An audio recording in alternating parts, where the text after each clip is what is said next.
तो hello friends, आज का टॉपिक है सीडीएनए लाइब्रेरी। सीडीएनए को पूरक या कॉपी डीएनए भी कहा जाता है। सीडीएनए का निर्माण एमआरएनए अणु को टेम्पलेट के रूप में प्रयुक्त करके रिवर्स ट्रांसक्रिप्टेज नामक एंजाइम की सहायता से त्रियुक्त प्राइमर पर किया जाता है। इस प्रकार निर्मित पूरक डीएनए अणु को प्लाज्मिड में जोड़कर उनका जीवाणु कोशिका में प्रवेश करा दिया जाता है। ऐसे समाकलित सीडीएनए युक्त वाहकों का उपयुक्त परपोषी जीवाणु कोशिका में निवेशन क्लोनिंग कहलाता है।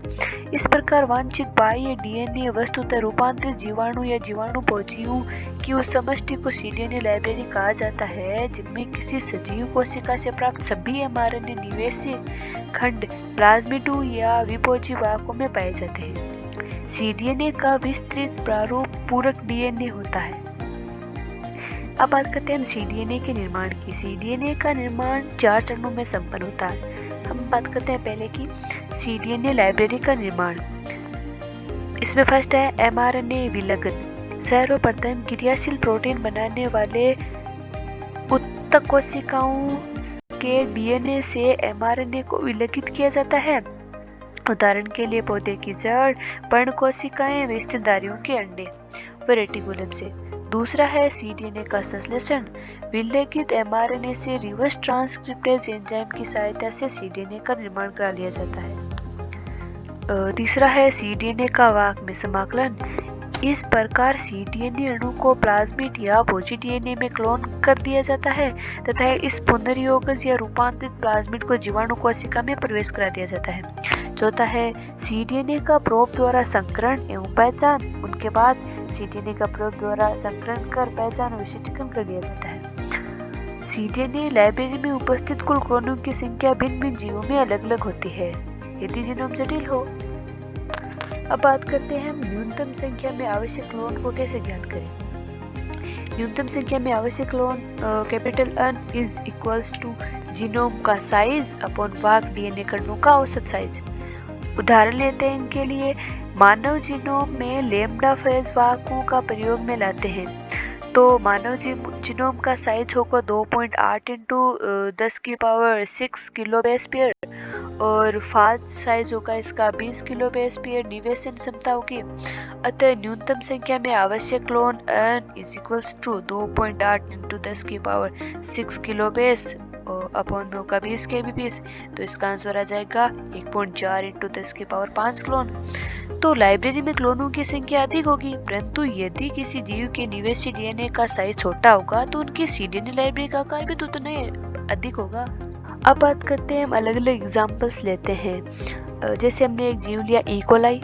अब उनके बाह्य डीएनए की लंबाई की बात करते हैं तो वो होगी 20 किलो बेस पेयर। उनका लाइब्रेरी साइज होगा 1517 क्लोन और उनका जीवाणु साइज होगा 3.75 इंटू 10 की पावर 3 किलो बेस पर। इसी प्रकार यीस्ट, ड्रोसोफिला व मानव में होगा।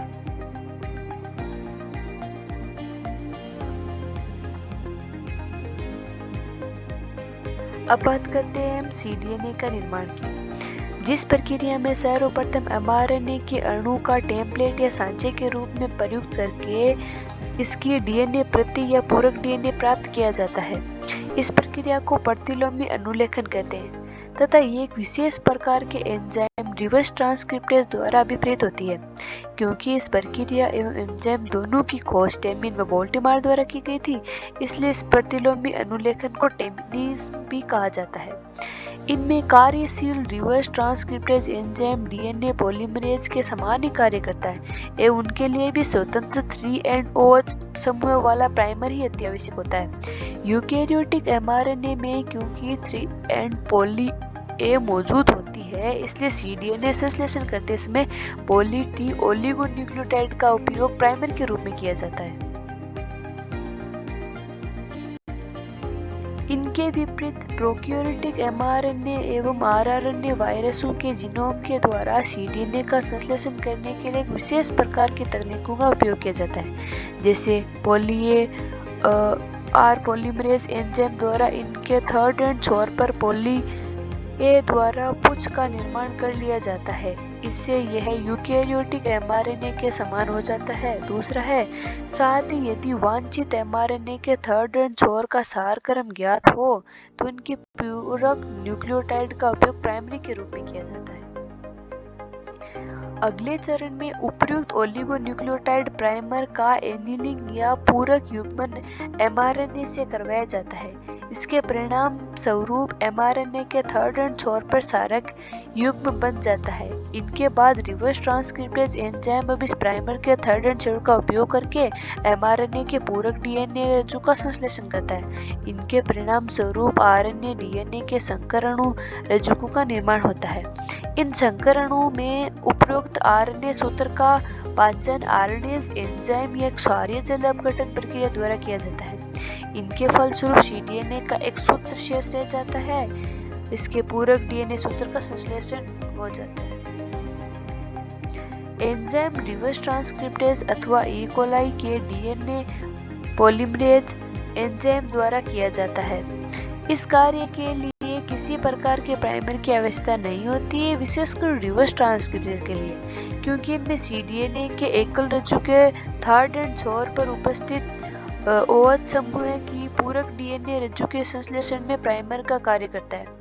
इस प्रक्रिया के परिणाम स्वरूप बनने वाला सीडीएनए के द्विरुचिकी खंड के एक छोर पर छोटा हेयरपिन लूप बन जाता है, जैसे कि विशेष प्रकार के एकल रज्जु के न्यूक्लियोटाइड द्वारा काटा गया या विलगित किया जाता है।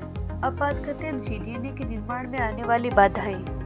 सीडीएनए की निर्माण की प्रारूपिक क्रियाविधि प्राकृतिक रूप से नहीं कभी पाई जाती है। एक विशुद्ध एमआरएनए से इनका निर्माण प्रारंभ होने पर भी अंततः प्राप्त सीडीएनए में अनेक अलग अलग लंबाई वाले अणु पाए जाते हैं, जिनमें से अधिकांश खंड टेम्पलेट एमआरएनए टेम्पलेट अणु की तुलना में छोटे होते हैं। इनके प्रमुख कारण निम्न प्रकार है। एमआरएनए अणु का अपूर्ण प्रतिलोमी की अनुलेखन रिवर्स ट्रांसक्रिप्टेज द्वारा किया जाता है, जिनकी वजह से एमआरएनए का 5 एंड छोर सीडीएनए में उपस्थित रहता है। दूसरा है, सीडीएनए एक रज्जु के खंड का अपूर्ण रेप्लिकेशन होता है, जिनके परिणाम स्वरूप सीडीएनए में एमआरएनए का थर्ड एंड छोर अनुपस्थित रहता है। हेयरपिन लूप के विदलन के लिए प्रयुक्त किए गए न्यूक्लियोटाइड एंजाइम द्वारा सीडीएनए के विलगित खंड का आंशिक पाचन कर लिया जाता है।